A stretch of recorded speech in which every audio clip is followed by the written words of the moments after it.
Hello, listeners. Welcome to The Unconventional Path, Entrepreneurship and Innovation Stories and Ideas. I'm Bela. And I'm Mike Wasserman. Hey, Mike. Today we're going to do something special. We're going to do a special episode and to kind of kick off 2021, the new year, the new hopeful year for all of us. You know, we've done over 100 episodes, and Mike and I have looked over them, and we're sort of picking out some of the ones that we think are the most interesting or thought-provoking. Agreed, Bela. We thought this would be a nice way to start the new year. But of course, before we start talking through our picks, we want to thank our guests. We've had an amazing set of guests that have been flexible and interesting and thought-provoking, and it's been amazing to meet them and talk with them and to get them to share their stories with us so that we can share them with you. And then, of course, we thank you, the listeners. It's been over 2 years now that we've been doing this podcast, and we've had over 17,000 listens and all over the world, which is really, I mean, it's not the millions that some of these podcasts get, but, 17,000 is a pretty good number. U.S., Sweden, India, Uganda, all over the world we've had listeners. And it's been a ton of fun that you and I really enjoy spending this time together every week, Bela. And we certainly learned a ton from our guests. So this has been a fun challenge. So Bela, let's start with you. What's one of your picks for the most interesting or thought-provoking episodes in our library so far? Yeah, before I dive into that, Mike, let me second your thoughts on the wonderful guests we've had. Whom without, we really would not have a podcast, because it's our guests that make the podcast. You and I just get to add a little bit of color commentary. And of course, all of our listeners all across the globe. A real sincere thanks to all of you. So one of the episodes that really stands out for me is episode number 95. And this was with Mike Saccocio. He is the executive director of the City Mission of Schenectady. And that's in Schenectady, New York. And you might say to yourself, a city mission? What's entrepreneurial about that? Well, I was just super blown away by sort of his creativity, his energy, and his compassion, and how he helps so many people. And it's amazing to me how he took something that, most people think of as negative. It's not something they want in their community, right? It's city missions are good. Yes, we all support them, but we want them someplace else. And he really took that negative and he turned it into a positive. He put together this downtown ambassador program where he had the residents of the city mission.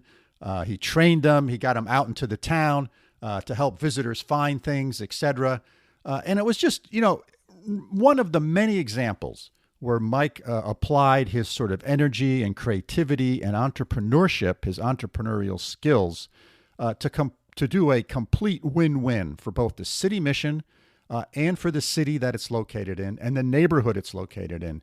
And I was just really, really blown away by what he did. So and Bela and the homeless people themselves, to give them a purpose and something to do and to get some skills that they can use to get a job. I mean, that was a big part of the story too. I totally agree. Episode 95 was amazing. And the message here is, when we started this, we really were thinking about entrepreneurs on the private sector side, but this really opened our eyes and reminded us that entrepreneurship can really make a huge difference on the not-for-profit side. And, we call it social entrepreneurship. And that's a way to really lead a fulfilling life. And you can earn a salary doing that. It's not like there's nothing there that you can make nice money at. But the overriding driver isn't going IPO, right? It's serving the community. And I think that this is a great message, especially given the last year.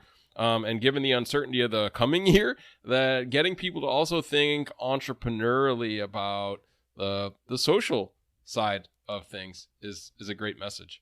Yeah, well said, Mike. Well said. So episode 95 with Mike Saccocio. So what's one that stands out for you, Mike? So one of the themes that we've talked about over these episodes that we've done in many different ways is this idea of organizational culture and culture in an entrepreneurial setting. And you and I both know it's important, and there's been research done, and you kind of know it when you see it. But it's been really nice to hear directly from the mouths of entrepreneurs who get culture and have done a great job at it, concrete examples of how culture is built in a small business. And so there's really two of our guests have really struck me as really having something insightful and concise to say about culture. And those two people were David DeSalt and Darren Janelle. David was in our second episode. He was our first guest, really, right? And he's the CEO of P1 Industries, which some of you who've listened all the way through might remember as a precision mechanical component manufacturing company. And he just had some great things to say about culture and some great examples. And then Darren Janelle, if you've been a long-time listener, might recognize him from episode 5 and episode 84. Darren's the co-founder of Janelle Group, a software development company.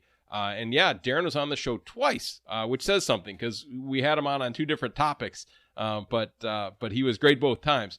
And so, yeah, I mean, these are two guys that know how to build a culture. It's reflected in everything they do. It's reflected in how they run their organization, how they hire, how they retain, how they serve their customers. And you can see it. It's very transparent. And it was great to hear from them. Management style, the functions that they do, how they run meetings, how they hire, the employees, the opportunities they offer their employees. They gave their whole secret sauce right in these episodes, which is great. Now, knowing what to do and then being able to do it are two different things, but it was just great to hear their recipes or their formulas that I think a lot of people can follow. A lot of founders give lip service to culture. We've all heard this, and then you talk to their employees or you look at the organization, and it's a load of beans. But these two CEOs really put their money where their mouth is, and they spend on this, but they reap huge rewards. So I think it's great. I think that we can learn something from these two founders. So I encourage people to go back and maybe give another listen to episodes 2, 5, and 84. Bela, what else you got? So the next one I have is episode number 27 with Ewan Poon. He's the founder of Spin. And Spin partners with cities and colleges and corporate campuses and businesses to provide these dockless scooters, right? These are the scooters that you see running around town. And it's sort of, as sometimes people say, the last 500 yards, right? You take the taxi or you take the train to get you close, or the subway to get you close, or the bus, and then the scooter gets you the last 500 yards. And the things that sort of impressed me about my conversation with him was that when he talked about VCs, now he's a big company, he's VC funded. He thought about VCs as he's hiring them, right? Everyone sort of thinks about, most entrepreneurs think about, okay, I got to go find some money, and they look for VCs. But Ewan thinks about VCs as, all right, I'm hiring them. I'm selling them my shares of stock. That's how I'm paying them. I'm hiring them to help me move my company forward. So it puts a little different perspective on raising capital. It's not just the money he was looking for. He was looking at, for what skill, talent, expertise, connections do my investors bring into my boardroom to help me grow the business? So I think that was one really good lesson out of that conversation. I think the other one is, he said, you know what? If I'm going to start a business, a venture-backed business in particular, I'm going to go to the epicenter of where that happens in the world. And so he went to Silicon Valley, right? Because that's where it's at. And it's a great place because there's great connections. There's a lot of entrepreneurs there. There's a lot of talent there. There's a lot of VCs there. It's just sort of in the air and it's in the water. And you can sort of learn by watching and doing and sort of understand how to dance the VC dance, how to dance the I'm going to start a business dance. And so I think that was another great sort of comment that he made. And the third one I'll talk about, and there was a lot of them in this episode, I think, was he's very observational, right? He saw other trends around the world. In particular, he saw this trend of these scooters in China. And he said, look, there's a lot of the problems that these scooters are solving in China. We have similar types of problems and challenges here in this country.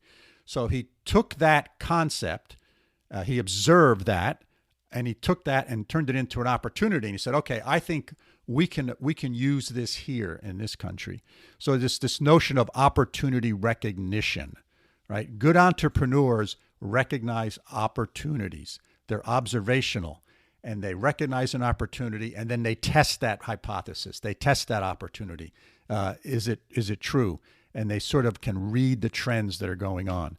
So I think, one other quick thing I do want to say is he also noticed that, there were other scooter companies around. And he also noticed that Uber, if you remember when Uber started and Lyft, they had some pushback from cities, mainly because of the established taxi cab industry. And they had pushback. And Uber and Lyft in the beginning had a lot of trouble in certain cities where they were banned. They couldn't go there, etc. And so Ewan figured out, you know what? If I'm going to do that with these scooters, I need to work with the cities. I need to partner with them because I need their support. I need their permission to be able to do this. So he recognized that also. And instead of just sort of going to battle with them and trying to solve it through the courts, he took the approach of, I'm going to go partner with cities. And in cities where I can partner, that's where I'll go. If for whatever reason I can't figure out how to partner with a city, I'm going to stay away from that city for now, right? And I'll let someone else blaze the trail there. So I think that was another one. So episode number 27, Ewan Poon, I thought that was really good. You got another one episode, Mike, you want to kick around here? I do, Bela. And, you told me to pick 2, and I already picked 3 in the last one. And then now for this one, I'm going to pick 2 more. So, you know that I'm not very good at following directions, but it is what it is. So the 2 that I picked for my kind of last choice here, one thing that I've been really talking with people about and reading about and thinking about and trying to work into my teaching and my coaching is the issues of gender inequality in the startup world. And I think most listeners, if you're at all attuned to what's going on in entrepreneurship, know that there seems to be a pretty big gap between the funding and the opportunities for startups and the kind of the headwinds that founders face based on gender. And this is a tough question and a challenge. So, the data are really concerning. So I'm really trying to actively explore how when I teach or I coach or I mentor that I can make sure that opportunities are not being unintentionally blocked for women entrepreneurs. So for that reason, I wanted to kind of give a nod to episode 10 with Charlotte Hayden and episode 11 with Nicole Snow. And those were pretty early on again in our series, but both of these were great stories about inspiration, taking actionable steps, seeking mentors and advisors, and, especially in Nicole's case, building a customer community and doing a great job of building a business that was sustainable in the sense that people were passionate about it and customers felt empowered and employees felt empowered. And it was really a kind of a cool thing to hear about, to see and to hear about. So I think both are great stories that are worth listening to. So go back to 10 and 11 if you want to kind of listen to some interesting stories from women entrepreneurs. And I think you'll find these both very motivational. Yeah, I agree, Mike. Those were very good episodes. And you know what? We have 100+ really good episodes, and it was really challenging for me to sort of pick out ones that I thought were interesting and limit it down to this list. But it's something we wanted to do.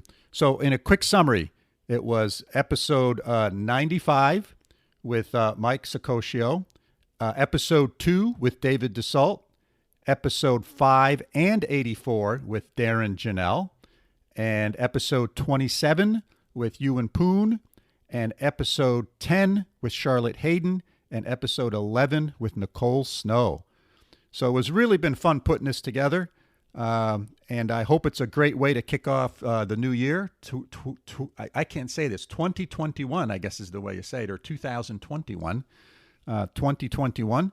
And it's been a tough year this past year for all of us with the COVID stuff and a bunch of other things going on in the world and regionally. And I hope 2021 is better. And we thought this was a great way for us to kick off the season for our listeners. In a positive way. Agreed, Bela. So let's wrap this up. Listeners, thanks as always for joining us today. We hope that you found this kind of change of pace episode, interesting and thought-provoking, and you go back and give a couple of these oldies but goodies a listen. I'm not talking about you and I being oldies but goodies, even though I think we are, Bela, but that's an open question. But if you have questions about what any of these episodes have, or you want to share with us some of your favorites or anything, feel free to get in touch with us. We answer all emails. Our email is bela.and.mike@gmail.com. Yeah, and thanks again to all of our guests and to you, our listeners. We really appreciate it. So signing off from upstate New York. I'll see you soon, Mike.